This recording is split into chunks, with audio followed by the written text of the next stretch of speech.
చాలా కామన్‌గా ఊపిరితిత్తుల క్యాన్సర్ బారిన పడిన పేషెంట్స్‌కి ఉండే ఇబ్బంది దగ్గు. సో, ఇలాంటి దగ్గు క్యాన్సర్ వల్ల వచ్చే దగ్గుకి ఎలాంటి ట్రీట్మెంట్స్ చేయాలి?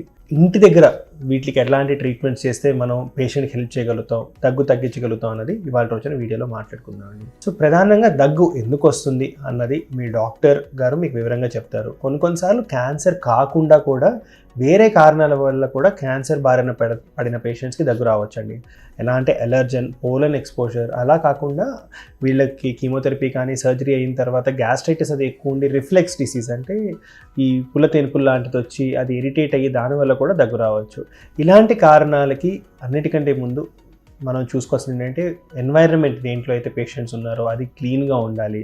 ఎక్కువ పోలెన్ ఎక్స్‌పోజర్ లేకుండా, డస్ట్ కానీ, ఈ మైట్స్ కానీ లేకుండా ఉండటం చూసుకుంటం చాలా అవసరం. దీనివల్ల ఎలర్జీకి సంబంధించిన ఇబ్బందులు తగ్గించొచ్చు బాగా.